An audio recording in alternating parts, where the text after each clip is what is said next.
आप लोगों को ये मालूम है कि आपके बस्ती मंडल में मुस्लिम आबादी काफी ज्यादा है। तो मुस्लिम आबादी को ध्यान में रखकर हमने संत कबीर नगर जो लोकसभा की सीट है और डुमरियागंज लोकसभा की सीट से हमने मुस्लिम समाज के कार्यकर्ता को,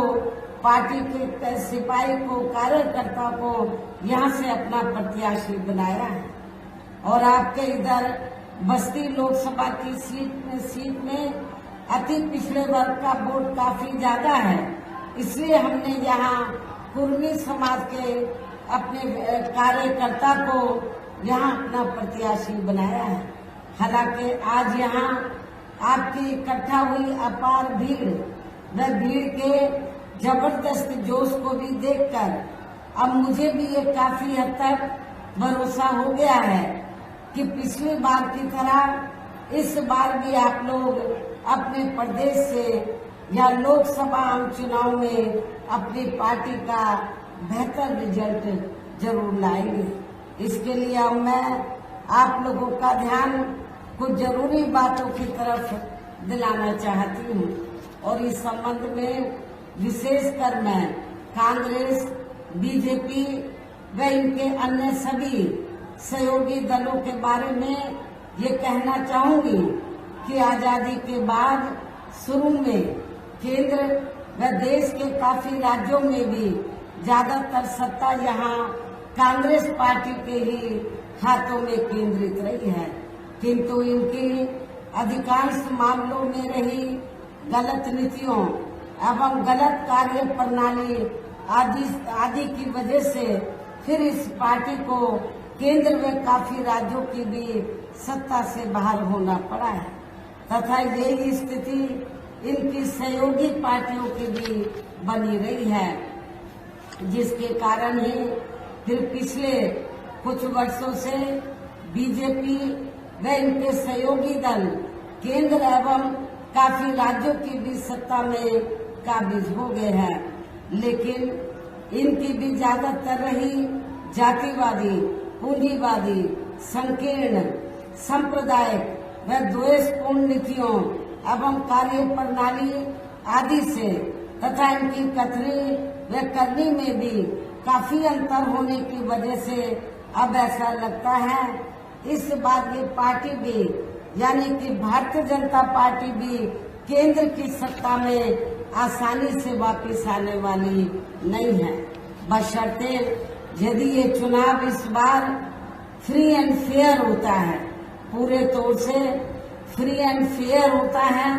तथा आम चर्चा के मुताबिक वोटिंग मशीनों में भी कोई गड़बड़ी आदि नहीं की जाती है और वैसे भी इस बार चुनाव में इनकी कोई भी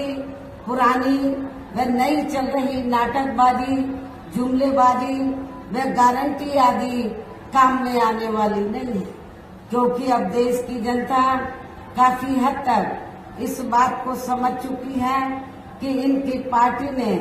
अब तक देश के विशेषकर गरीबों, कमजोर तबकों, मध्यम वर्गीय एवं अन्य मेहनतकश लोगों को जो इन्हें अच्छे दिन दिखाने के असंख्य प्रलोभन भरे वायदे किए हैं तथा अनेकों हवाई व कागजी गारंटी आदि भी दी है, तो उनका जमीनी हकीकत में अभी तक इन्होंने लगभग 1/4 हिस्सा भी कार्य पूरा नहीं किया है, बल्कि इसके स्थान पर इनका ज्यादातर समय व ताकत भी जहां इनके अपने चहेते रहे बड़े बड़े पूंजीपतियों एवं धन्ना सेठों को ही ज्यादा से ज्यादा मालामाल व धनवान आदि बनाने में तथा उन्हें हर स्तर पर छूट देने में व बचाने में ही लगी रहती है, जिनके अधिकांश आर्थिक सहयोग से ही ये पार्टी व अन्य पार्टियां भी अपना संगठन चलाती हैं तथा चुनाव आदि भी लड़ाती हैं, जिसका काफी कुछ खुलासा बॉन्ड की आई रिपोर्ट से भी हो जाता है। इस संबंध में वैसे आप लोगों को ये मालूम है कि अभी कुछ दिन पहले माननीय सुप्रीम कोर्ट ने तो बॉन्ड के जरिए जिन जिन पार्टियों ने बड़े बड़े पूंजीपतियों व धरना सेठों आदि से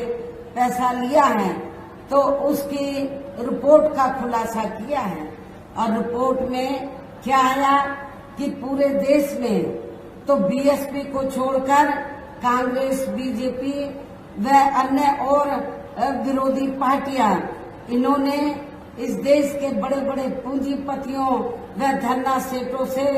बॉन्ड के जरिए तो अरबों खरबों रुपया अपनी पार्टी के संगठन को चलाने व चुनाव आदि लड़ाने के लिए लिया है। ये रिपोर्ट में आया है। लेकिन बहुजन समाज पार्टी एक ऐसी पार्टी है, रिपोर्ट से ये खुलासा हुआ कि बहुजन समाज पार्टी एक ऐसी पार्टी है जिस पार्टी ने देश के किसी भी छोटे या बड़े पूंजीपति व धरना सेठ से एक भी रुपया अपनी पार्टी के संगठन को चलाने व चुनाव आदि लड़ाने के लिए नहीं लिया। इसलिए हमारी पार्टी बीएसपी मेंबरशिप के जरिए ही और जन्मदिन के मौके पर थोड़ा थोड़ा धन इकट्ठा करके, चुनाव के दौरान भी थोड़ा थोड़ा धन इकट्ठा करके हमारी पार्टी अपने संगठन को चलाती है तथा चुनाव आदि भी लड़ाती है। इसके साथ ही अब ऐसा लगता है, इसके अलावा इसके साथ ही अब ऐसा लगता है कि कांग्रेस पार्टी की तरह ही बीजेपी ने भी केंद्र की तमाम सरकारी जांच एजेंसियों का ज्यादातर राजनीतिकरण ही कर दिया है। आप लोगों को मालूम है, जब केंद्र में कांग्रेस पावर में होती है तो वो सरकारी जांच एजेंसियों का दुरुपयोग करती है, राजनीतिकरण करती है, और जब बीजेपी पावर में वो आती है तो बीजेपी भी सरकारी जांच एजेंसियों का ज्यादातर दुरुपयोग करती है, राजनीतिकरण करती है। ये मैं समझती हूँ ठीक नहीं है। इसके अलावा देश के किसान वर्ग भी वर्तमान बीजेपी की सरकार में शुरू से ही अपनी विभिन्न समस्याओं को लेकर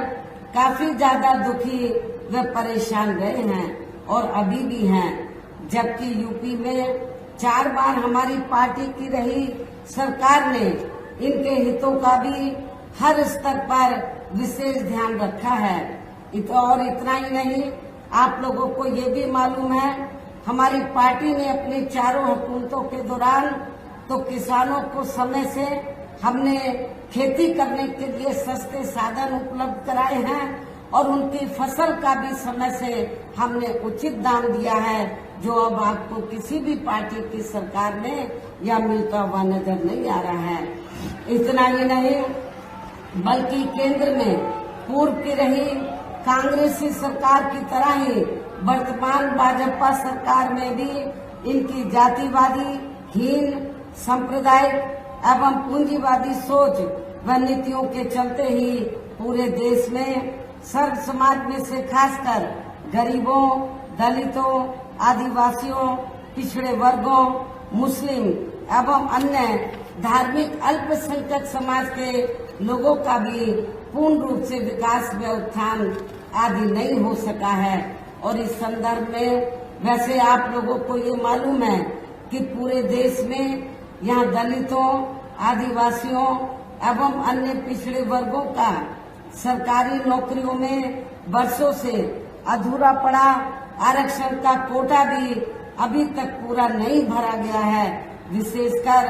एससी व एसटी वर्गों के सरकारी कर्मचारियों का